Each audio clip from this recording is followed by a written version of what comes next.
आप बोलो, सुरू करो. धन्यवाद अध्यक्ष महोदय. मला या सदनात बोलण्याची संधी दिल्याबद्दल मी आभार मानतो. ज्यांच्यामुळे मी सदनात आलो तो माझा पक्ष, महाविकास आघाडी आणि अमरावती लोकसभा मतदारसंघातील मायबाप जनता यांचे सुद्धा आभार व्यक्त करतो. महोदय,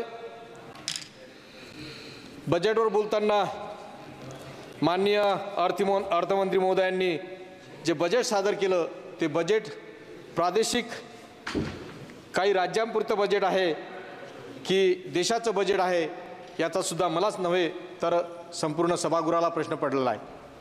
अध्यक्ष महोदय, त्यात स्पष्टता सुद्धा तेवढीच आहे.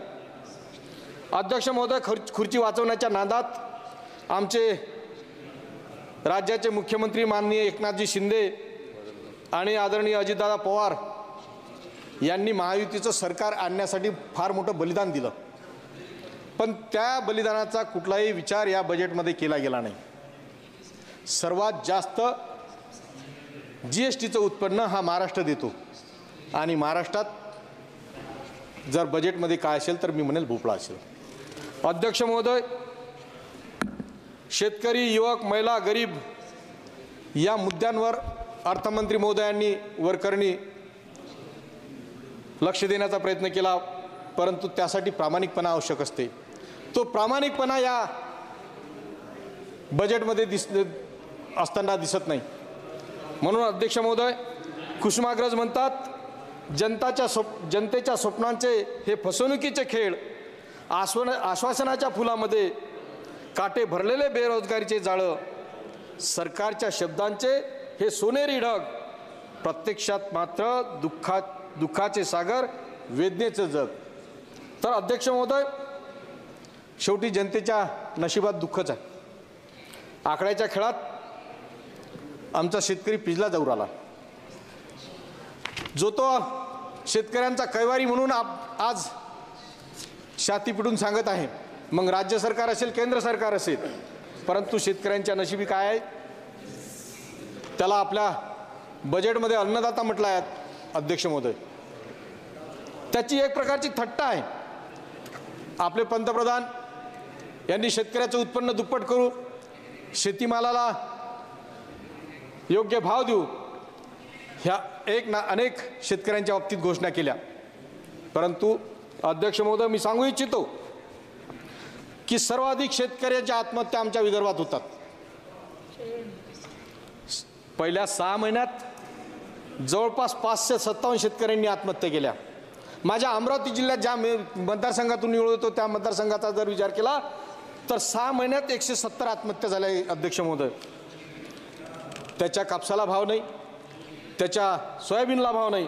2014ला जो 10,000 रुपये भाव होता तो आज 2014ला 7,000 रुपये भाव आहे फक्त. अध्यक्ष महोदय, सोयाबीनला भाव जो 6,000 भाव होता तो अध्यक्ष महोदय फक्त 4,000 भाव आहे. अध्यक्ष महोदय, सिंचनाची सोय नाही. माननीय माजी पंतप्रधान मनमोहन सिंग यांनी जे प्रकल्प, बळीराजा प्रकल्प अंतर्गत उभे केले होते विदर्भात, ते अजूनही अपूर्ण आहेत.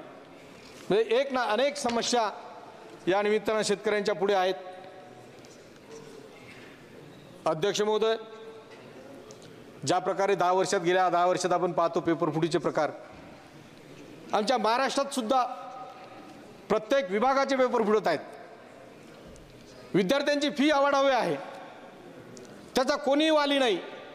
डबल परीक्षा देत आहेत. एक विद्यार्थी 10 पेपर विभागाचे पेपर भरतो, पण त्याचा वाली कोणी नाही. अध्यक्ष महोदय, जुन्या पेन्शनचं नाव या बजेटमध्ये नाही तर महाराष्ट्राचं सरकार जुन्या पेन्शनचं जू सुद्धा काढत नाही. अशी परिस्थिती आहे. ज्या जुन्या पेन्शनमुळे अनेक लोकांचे संसार त्याच्यावर राहतील, पण त्यांना आता भविष्य नाही, म्हणून जुनी पेन्शन सुद्धा लागू झाली पाहिजे. अध्यक्ष महोदय, अध्यक्ष महोदय, जो आरोग्याचा विषय आहे, आरोग्याची पदे किती रिक्त आहेत याचा जर विचार केला तर 30% पदं रिक्त आहेत. आणि माता मृत्यू, माझा मेळघाट मतदारसंघात आहे, माता मृत्यू, बालमृत्यू हे सातत्यानं चालू आहे. म्हणून हे कुठेतरी थांबलं पाहिजे, त्याच्यावरही काही बोललं गेलं पाहिजे. अध्यक्ष महोदय, या अर्थसंकल्पात पायाभूत सुविधा केलेले जे पूर्ण नियोजन आहे ते नियोजन पूर्ण झाले पाहिजे. कारण ये इमारतें, ये सड़कें, ये पुल बनाए हैं हमने, क्या इन्हें बताने अपने आप को भूल तो नहीं दिया? क्योंकि जो देहात है उनका विकास होना चाहिए. तर अध्यक्ष महोदय, या केंद्रीय अर्थसंकल्पातील आर्थिक स्थितीचे त्रुटीचे व्यवस्थापन या महत्त्वाच्या विषयावर बोलू इच्छितो. अध्यक्ष महोदय, जब तक सूरज चांद रहेगा हिंदुस्तान तेरा नाम रहेगा या भावनेने सर्वांनी या देशाची आर्थिक प्रगतीसाठी झटले पाहिजेत, काम केले पाहिजेत, ही अपेक्षा आहे. अध्यक्ष महोदय, ESME क्षेत्र आपल्या GDPच्या 30% योगदान आहे आणि 11 करोड लोकांना रोजगार देते. त्यासाठी कोणतीही विशेष तरतूद नाही या बजेटमध्ये.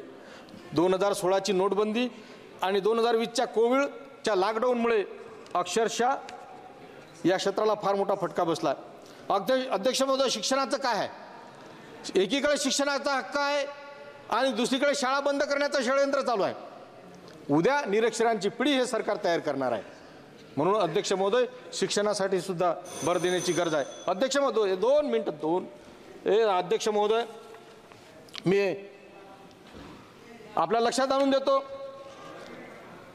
कि दिनांक 25 जून 2075 को आपातकाल घोषित किया था.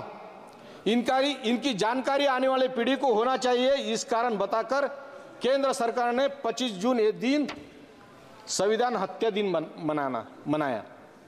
उसका नोटिफिकेशन भी निकला